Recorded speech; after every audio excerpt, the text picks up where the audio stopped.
Hi, it's Kevin Markman. Welcome back to Relationship Ready. Appreciate you coming, appreciate you supporting. Today on Relationship Ready, we have our wonderful guest. I will introduce you, Artemis P. Scott. Thank you very much for coming. Absolutely. Thank you for having me. All right. Tell us a little bit, tell the viewers a little bit about yourself. What would be helpful to know? Well, my name is Artemis. I am a non-binary individual. I love food. Food actually saved my life. That sounds like a story too, but we're ready for another podcast. All right, go ahead. I am a very strange person, and I have an affinity for fire and sharp things. Okay. Thank you very much. No problem. Now we're going to talk about. It's authentic. It's whatever it's you. It's whatever that we need to get to know each other and have an experience here. So we're in the experience. Right. So Artemis, tell us about the relationship that you would like to talk about tonight, and tell us how it started in the beginning. Well, this person, who we will call Gay, aka Little Boy, started out as a great person, very understanding, very empathetic, very nice and sweet. We met at a show at a local bookstore here. They do a lot of shows and stuff, and I'm a long-time patron of that establishment. And I had never seen him before, so we kind of spotted each other across the room, and we're like, "Oh, that person's really cute," but never said anything to each other. And then, after the show was over, the owner actually lives upstairs and loves to cook food for everyone. Okay. So one of the things that I really like to do is go upstairs and help him clean up and, wash the dishes and stuff like that. So because you're a support and a regular and you're there regularly, but this person, that was the first time you exchanged eyes, and then the show ended and you want to support the owner or the person doing it. Mm-hmm. Okay. So I go upstairs, and there's the person that I locked eyes with already helping. So I was like, oh, okay. So how'd you feel, and what did that mean at that moment? I was like, wow, okay, another cool individual that isn't just, here to say hi and bye, and looks like a person who genuinely, he was already in the process of cleaning up stuff. So, I could tell that he'd been up there for at least 5 minutes cleaning. Okay. So I'm like, okay, you look like a person that, genuinely likes to help. So I really appreciate that. And that's a quality you respect and saw absolutely. At first. Okay. So, we started talking a little bit, and but at the end of the night, we both went our separate ways, and he was a complete gentleman the entire night. Okay. And how did you feel that night? That night, I felt like I met a really cool person, and hoped that I would meet them again, and really wished that he had asked me for my number, but he didn't. And I also kind of appreciated that too. Okay. So you felt the vibe. You felt like could have asked for a number, could have connected, but there was a connection between you two. Yes, at the end of that night, and then you left and went your separate ways. Yeah, and it was in a way that you could tell was a mutual connection, but he was trying to also be respectful. Okay. Yeah. So you saw the connection, you saw the respect, you felt good, and then what happened? And then exactly 1 week later, we met at a different bar, not knowing that each other was going to be there. So I was like, it kind of fate-ish, And we met that night. And that was coincidence. Yeah, complete coincidence. We hadn't had any way of communicating with each other. I go in there to the bar, and a couple minutes later, I see him across the room again. And this time, we did talk immediately. But you locked eyes again? Yeah, we locked eyes again. Okay. All right. And we started talking, and it was just the same as the conversation was back at the bookstore. It was easy. It was nice. It was respectful. He didn't seem like he was coming on to me. He was genuinely interested in me as a person. Nice. But in a way that conveys that they are still attracted to you, but attracted to the person inside as well. Okay. You know. So it felt genuine and real. Yeah, okay. Exactly. So, but that time we actually did, you know, exchange numbers and like talk for a long time. Actually walked me home afterwards. It was Which really cool. Was the respectful stuff you were looking for. Yeah. Exactly. Okay. We continued talking to each other almost every day over texting and stuff, and eventually we started dating. Okay. And what was the time frame between that night and when you started dating? You were chatting and texting for what? I think maybe about a month or so. Okay. About. So in that time, describe what that time was like when you were texting back and forth. And how you felt. Honestly, just like when we were talking in person, very easy, and you know the conversation just flowed. It wasn't, you know, like weird silences or like, but like it was weird in a good way, as in like, you know, you say something weird and you hope someone responds to it, and then they do respond to it. So you got each other. Yeah. In a weird way. Yeah, we really did during that time. Okay. Yeah. All right. So that happened for about a month, and then what happened? And he would. Between that time, I ended up moving back home with my parents, and they had actually moved to. I used to live in the city, but then they ended up moving out to one of the suburbs, and I moved back home with them. With your parents into the suburbs? Yes. Okay. And you know, when it's a suburb, a lot of people are willing to like come and get you or give you rides and stuff like that. But he didn't mind. Okay. And the even bigger thing was he didn't have a car of his own, so he would borrow one of his best friend's cars to come and get me and take me out. So he did some work. He did some work. Come to you. Yeah. Okay. All right. And it was really great. Right. You know. So things are great, and he's yeah. coming to get you, and you're doing what? You're going out places, you're seeing each other. Take me to the movies, cook me dinner, you know, usual date stuff, watch movies together. Okay, so creating some nice memories and some nice experiences. Okay. Absolutely. All right. And then at the time the reason I came home was because, this is probably something I should have mentioned earlier. I do have a chronic illness. I do have a blood disorder. And because of that, I get sick very often. So, you know, there's a lot of things that affect me, like the cold right now. So is that something you shared at some point or shared early on? Or? It is. Okay. And, you know, he was concerned in a good way and really supportive and there for me and would come and visit me when I got sick and ask me what I needed. It was really very helpful and sweet. Nice. You know, I ended up the reason I moved in with my parents is because I came home from college because it was getting to a point where it was affecting my schoolwork. The blood disorder? Yeah. The blood disorder was affecting my schoolwork, and I mean, to be completely honest, kind of felt like I was losing my mind.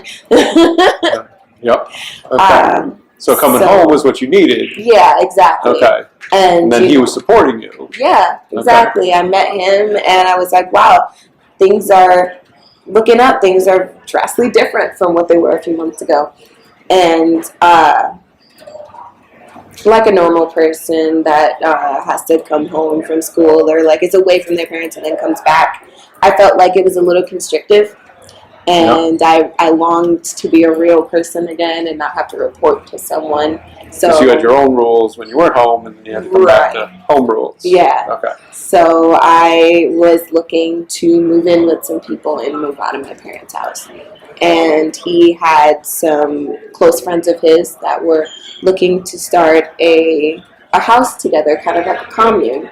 Okay. And I was really, really into that at the time. I still sort of am, but because of certain things that progressed after this, I'm a little wary. Okay. But at the time, you were all in, and it fit with who you were and what you wanted. Yeah. And he was supportive, respectful. His friends seemed nice enough to be able to do that with. Exactly. Okay. And he wasn't even a part of the equation. You know, he wasn't going to live in the house. He just had other friends that were going to live in the house. Okay. So we all met together. We all seemed to vibe really well, and you know, it seemed like it would be a great place to live. Okay. So I did end up moving out into their home, and it was in the city, which my work and other things were in the city. I missed being there, so that felt good, and that was good at the time. Right, it was everything I wanted at the point. That sounds great. Yeah. Okay. Sounds great. Yeah, sounds great. But apparently, and then what happened?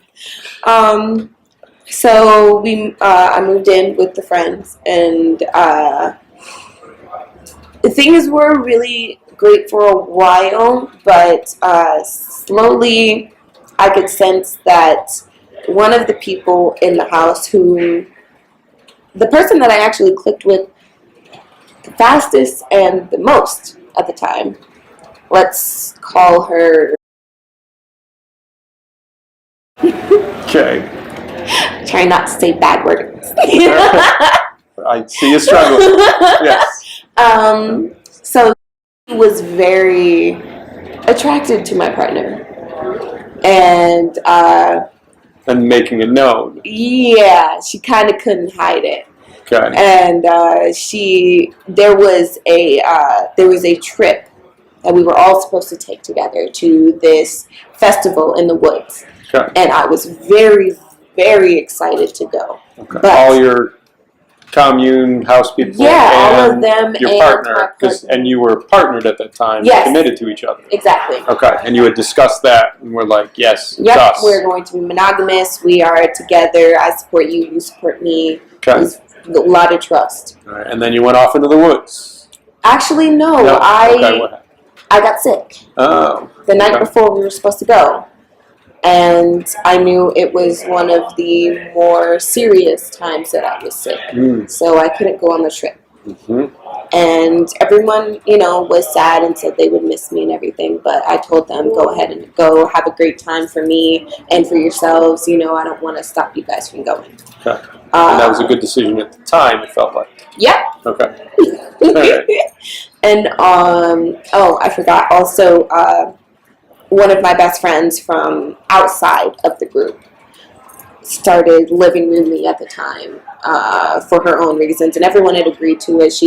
They had all gotten along together. Okay. So she joined you on the group of people yeah, as well, she ended up joining in the group for a couple of weeks, and she was also into going on the trip. So I was like, yeah, you should definitely go, even if I'm not going. You've established a great friendship with everyone else. This would be a great experience for you, because she was a little younger than me. And I was like, yeah, you should go. It'll be good for you. Everyone comes back from the trip a week later, and she tells me that my partner and got together on the trip. Okay. And that's where that came from, was your friend, not from your partner. Not one of them, yeah. And not from one of them, okay. Yep. All right. And how'd you react, and what happened then? I was really, really angry, because before they left, came to me and talked to me and asked me whether or not I would be okay with them having sex with each other.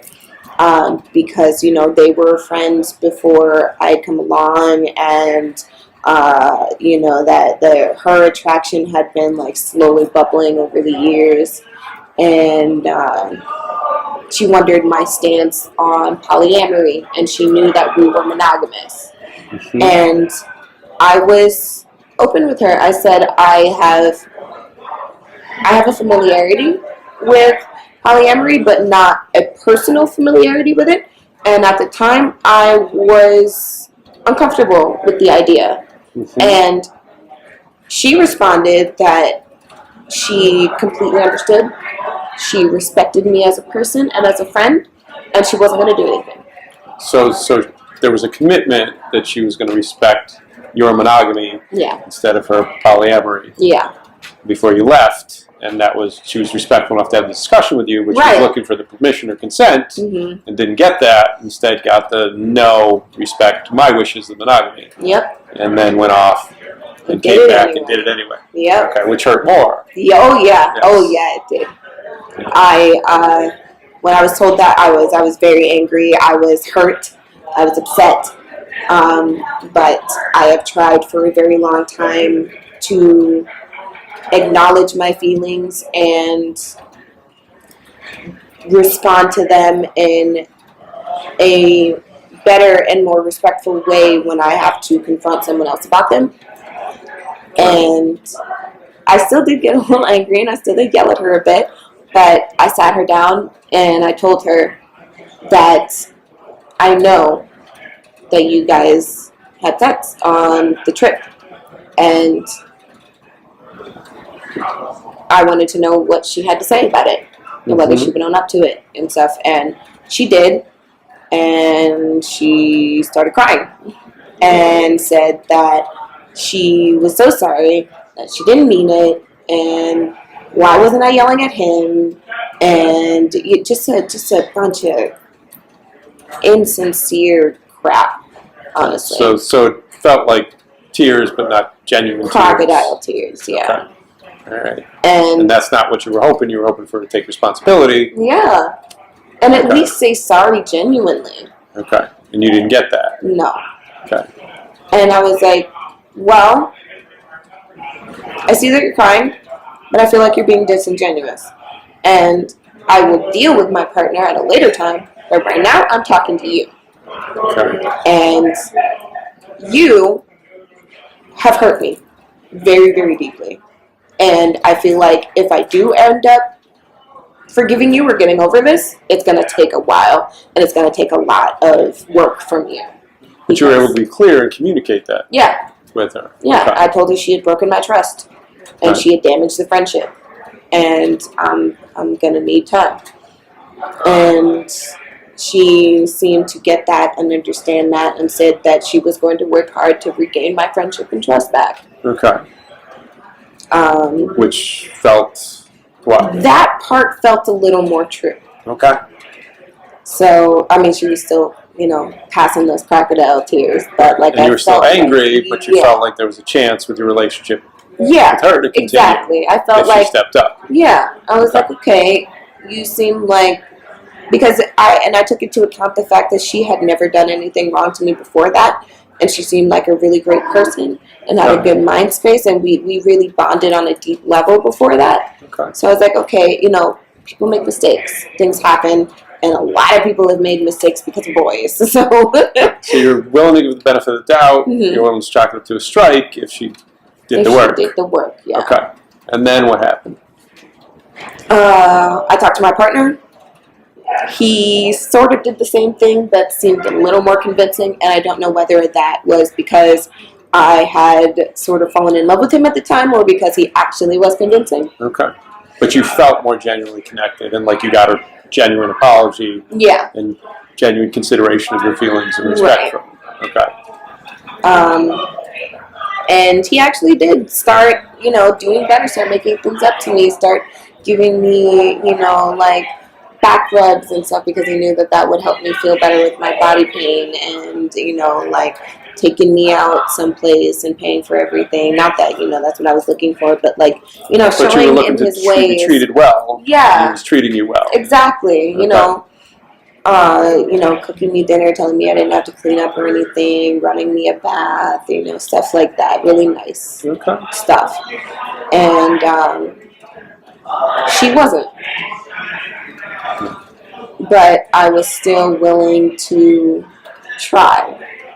And you were still living. Yeah, and I was still living there, yeah. And still partnered with him. Right. Okay. So fast forwarding a bit,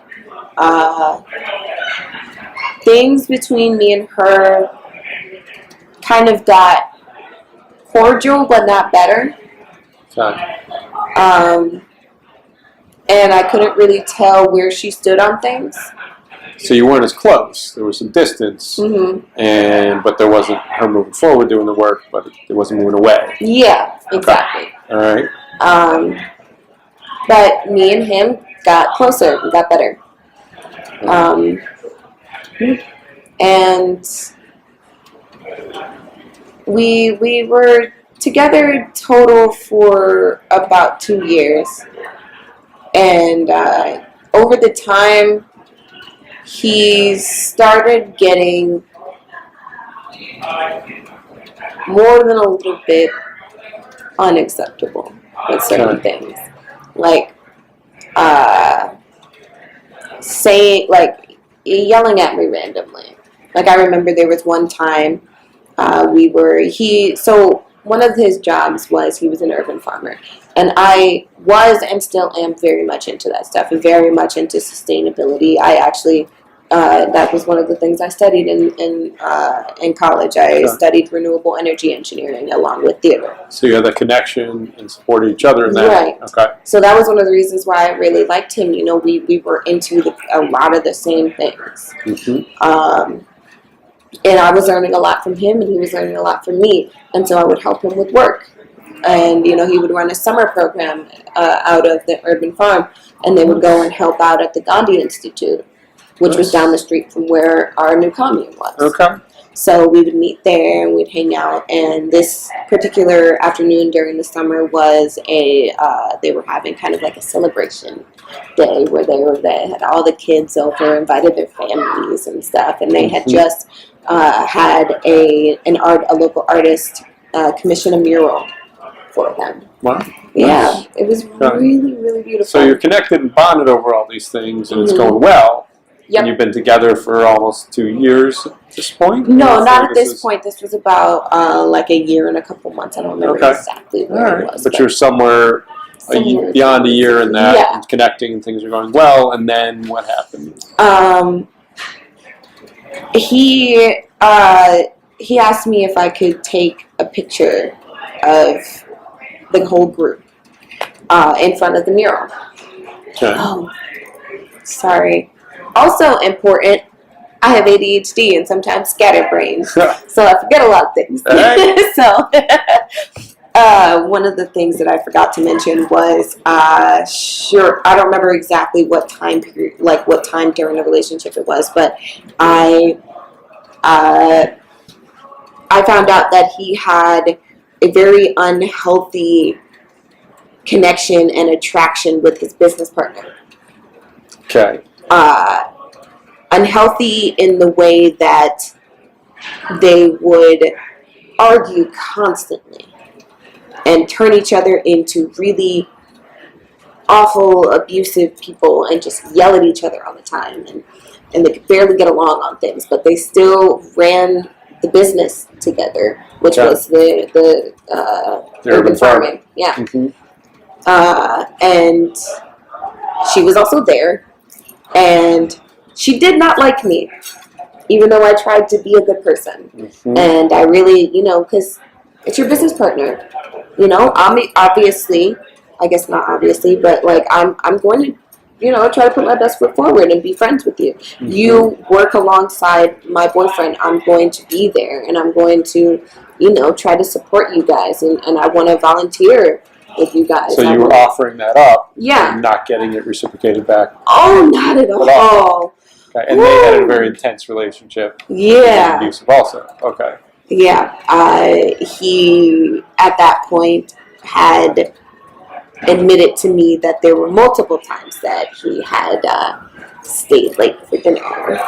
Okay. Which you knew what that meant. Yep. Okay. Yep. All right. And that created some discontent with you because you weren't into poly, you were into monogamy, and you were committed to each other. Yeah. Okay. And he would come home and like, oh my God, I'm so sorry. Crocodile tears again. Oh, I'm never going to do it again. She turns me into a bad person. I don't like who I am with her. And I don't know what's going on. We were working and things got out of hand. And I'm like trying to be very understanding and stuff. And I'm like, well, don't eat dinner together anymore if you know where that's going to lead. Mm-hmm. I can't tell you to stop being around this person because you work together, and that's not a really healthy thing to ask someone. And whether or not that's something you wanted, that was what you were involved in. Okay. So then he started yelling at some point, or what? Oh yeah. So at the event, he asked me to take pictures of all of them in front of the mural. Mm-hmm. But the thing was, I didn't have my own camera because I was very much into photography at the time. Yeah. But she did. The business partner had her camera. Okay. Because she was also into photography too. Okay. And she had a much more expensive camera than I did. and I had used them before but wasn't completely familiar with them. Okay. So I had to kind of learn how to use it on the fly. Okay. And I took some pictures of them. They were okay. They were acceptable, but not what he was looking for or what I would be proud of. Okay. And he came over and looked at the pictures and yelled at me in front of everyone. Ah, as a display. Yeah. Called you out. Yeah. Yeah. Like very, very harshly. Okay. And that was a turning point, or that was a disconnection? That was a really big, he basically called me stupid for not knowing how to use the camera. Okay. Which was a huge demonstration of disrespect that you hadn't experienced before. Right. And in my head, I knew I wanted to tell them that was completely unacceptable. I was not going to stand for that kind of behavior. This is not what a partner does. This is not how you treat someone that you care about. You just embarrassed me in front of at least 100 people. Wow. And this was in your head? Yep. But not in your mouth? No. Okay. In my mouth, I was much more docile and complacent. I just kind of said, hey, what are you doing? So, at the time, you were much more docile than what was going on in your head. Yeah. And I was kind of, in my head taking a step back, you don't act like that. Why are you responding this way? You stand up for yourself. You know you do. Why are you doing that?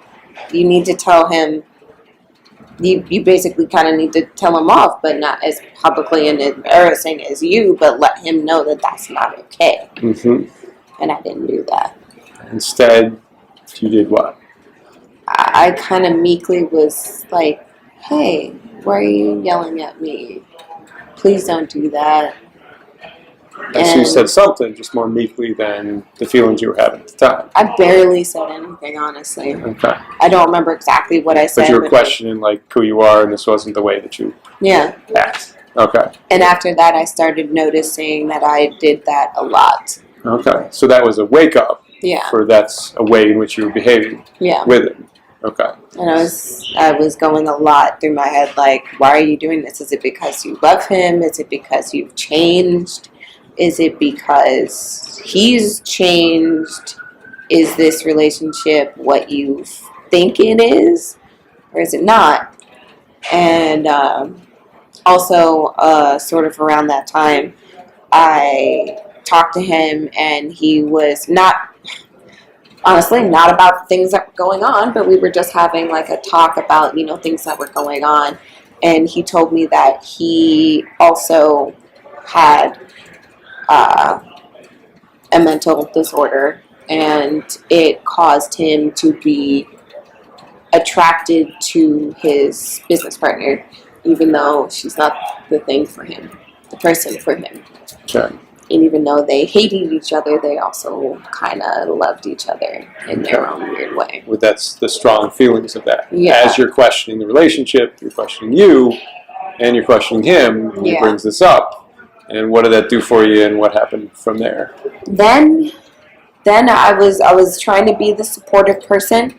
I was telling him if he knew that he had this, and this was, I don't want to name it, but this was also a mental disorder that really needs to be addressed. This is not something that you can just ignore or let wait, because it will get worse. And this was the first time you heard about this? Yeah. Okay. And I was trying to be the supportive partner, telling him in more crocodile tears and things, and I'm like, okay, I understand. I love you. I am here for you. I'm not going to abandon you because of this, but you have to promise me you're going to see someone and talk to someone, even if it's not me. To get help. Yeah, to get help, to realize what you are doing to help yourself. Because if you tell me that you don't like the person you are around her, and you don't like the things that you do because of her, then that means you need to change your behavior. And even if you don't listen to my advice, listen to some sort of professional. Mm-hmm. And he promised me that he would, but honestly, he went on and off with it for months. Okay, so you stayed for months while he was going on and off with it, and he Mhm. was getting help or wasn't getting help, or you were quite continuing to question? And then he would stop going and completely deny the fact that he had anything wrong in the first place. Okay, and you were staying committed to your "I'm not leaving you" Yeah. through this process. Yeah. And how did you feel, and what happened from there? I was still feeling like I needed to be there by him because I also started to see a lot of people saying things about him that some were just misunderstood and some were kind of spot on. But he's my partner. I'm gonna be there. You know, we love each other. I'm gonna stand up for him, and I'm going to help him. And that was important enough to stand up for him and stay through this and ride that roller coaster. Yeah. As you're going through. Okay. So you rode the roller coaster for a while, Yeah. and did it get better? Did it get worse? What happened? It got worse. Okay. So it got worse. How did it go from struggling to worse, and what happened then? He would continue to go and see her and sleep with her many times a night, come home at all hours of the morning, cry in my lap, tell me he's not going to do it again, and go do it the next day. And we had even adopted a puppy because there was one night he went down south to visit his family for, I think it was Thanksgiving. And I had also really wanted to go, but together, yeah, and see the family mm-hmm. and do that, and but you did not. But nope, he told me that his family would not like me, most of all his mom. Okay. And I did not understand. I did not know why. It did pass in my mind that it might have been a racial thing, but I wasn't going to say that or commit my thoughts to that because I'm not going to just jump to that conclusion. But you didn't get a full explanation. Yeah. But you're committed enough, even that you adopted a puppy. Right. During this time. Yeah. Because when he went down south, somewhere during his trip, he was walking across an empty parking lot, and a dog came up to him. He's this beautiful black lab pit bull mix. We named him Grim. He had the most biggest, beautiful pumpkin eyes you have ever seen. Nice. And he brought him back from the trip. He did. Okay. But on the trip, it was for the 4th of July, because on that night he got scared and he broke out of the fence of their backyard and he got hit by a SUV. Oh, wow. And honestly, he was lucky to be alive. His teeth came through his cheek. He had burns and cuts and bruises all over his body. Wow. He could barely walk. He was afraid to go up and down stairs. He brought him home, and I instantly fell in love with that dog. He was the sweetest and still the most upright and cheery when he could be. And I nursed him back to health while he was gone all hours of the day and night. Wow. Doing God knows what. Yep. But you love the dog, too, and him. Yeah, and I was like, I'm gonna stick through this. I know we can get through as long as we just work at it. Because, and it felt good enough to do that. Yeah. Okay. I was like, the good. There are bad times, but the good times are good times. Okay. He understood me. He went out of his way to do really amazing, sweet, lovable things sometimes. Okay. And he was still doing those things sometimes. He was still doing them sometimes. Okay. And then what happened? Then the night that we broke up, he told me that one of his exes that he had been friends with came back into town. And I had seen her. I had met her at an event that we had gone to. She would come to some of the same events sometimes because all three of us were activists. So, so you're all part of the same community. Yeah. Okay. So I would see her sometimes. He had never actually introduced me to her, but I knew who she was. And she knew who I was. Okay. But he told me they had decided to go on a trip to the mountains together. He wasn't sure when he was going to be back, and he wanted to take the dog. And that hit you. Yeah. I was like, I know this relationship has been going downhill. We've been having a lot of arguments. We've been talking about things between us. I saw this coming. But there's no way in hell you are taking my puppy. I nursed him back to health. I raised him and you. Because you are a child, sir. This is my puppy. Do you know I carry him up and down the stairs every day because he's too afraid to walk down the stairs? Do you know that every time a car passes by on the street, he runs into the grass because he's afraid, and he runs even further because an SUV walks by than a regular car because he was clearly hit by an SUV and not a semi-truck or a regular car? You knew this and connected and didn't, and you were pointing all that out as he was saying, I'm taking your dog. I was like, it's my dog. I spend every single minute of every day when I'm not working with him, and you disappear for 20 hours of the day, and you are never near him. This is my puppy. And did he get that or no? Not at all. Not at all. So what happened? While we were talking, another brain fart. I forgot to mention that we had also adopted a cat. Okay. But that cat was my cat. He was my therapy cat. Okay. And that was the agreement you had on the cat? Yes. Okay. That was the agreement that we had on the cat. And the agreement that we had on the dog was it was our dog. Okay. And I had adopted a cat because I'd always wanted a cat. I love cats. But beforehand, I hadn't done that because I had really, really bad allergies, like all year round. But because of my illness, I have to take really strong allergy medication all year round. And when I took the medication, I wasn't allergic to cats anymore. Oh. So I was like, I'm going to get one. You got to have a cat. Yeah. Okay. And I did, and I loved him, and I still have him, and he's my baby. Nice. But while we were having our argument, he told me that he had accidentally left the back door open, and my cat ran out. During this argument, he told you that? He said he just saw my cat run out the back door. So when I went to go find him, I come back in the house. My cat is sitting there, and him and the dog are gone. So that was a move to distract you to take the dog. Wow. And that's how it ended?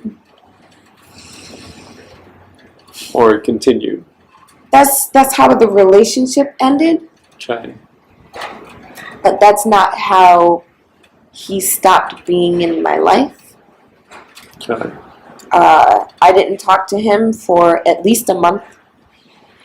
I had decided that I moved back home, obviously, and I got all my stuff out there. I had a bit of a meltdown, bit of an angry fit right after. Because it all hit you at once.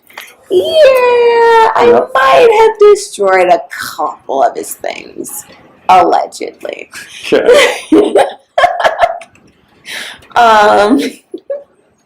And he might have contacted me about a couple of those things. Okay, but you were that angry.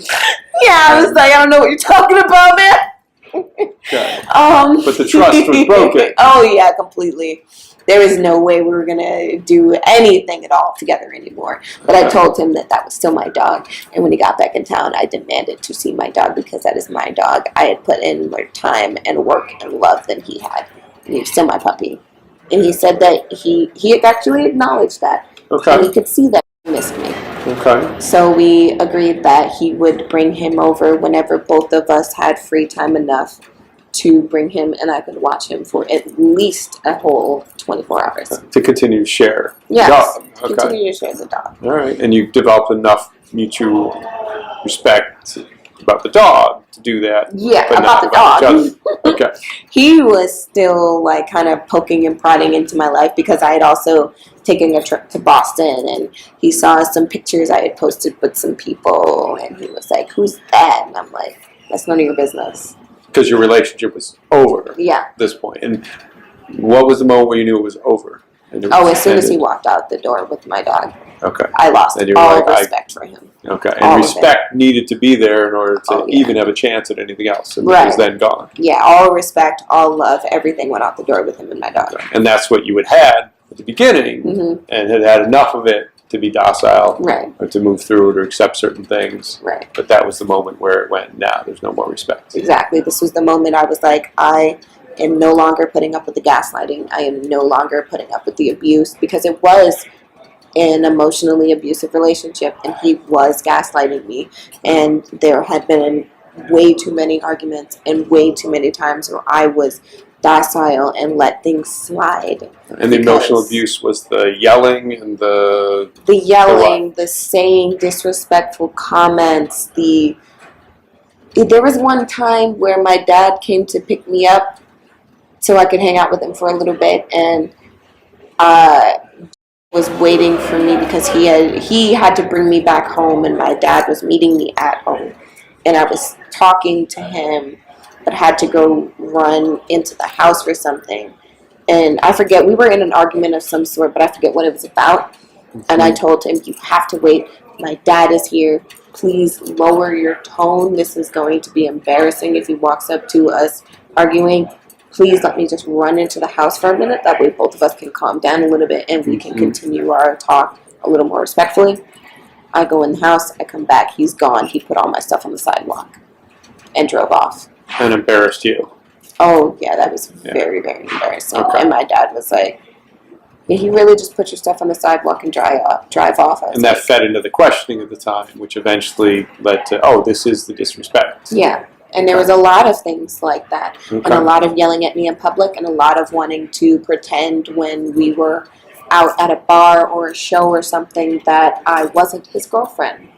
Because, when you're out with someone, you want to hold their hand or, occasionally and demonstrate that you're together if you're committed to that. Yeah. And that wasn't happening. Just bask in the moment, and he would run away from me or tell me to stop or something like that. And it became apparent that he wanted to appear as if he was single. So what did you learn from this relationship? I learned that at the time, I know I didn't love myself enough. I know I didn't respect myself enough. Part of it came because I would have those little talks with myself. Sometimes, like, why aren't you responding that way and stuff? Because ever since I was really born, my parents love to tell me that when I was born, I didn't cry like normal babies. I just kind of screw-faced everyone in the room. Like, why am I here? I came out for this. What is this? You're questioning from the beginning. Exactly. And I've always been a strong, opinionated, but really good-hearted, natural person who stood up for what was right and had self-respect and would fight for things. And I realized I wasn't that person around him. Okay. Around him? So you were that person, but you gave in to things around him, and you learned that that's not who you were. Right. And eventually it became more than just around him. It started seeping into my everyday life, and I started to kind of become a doormat. Okay. So what do you take from that learning into your life now? I take that I needed to really dig deep and identify with what it is that I am feeling. One of the biggest things is actually one of the sayings that my family has been saying for generations. If to none else, to thine own self be true.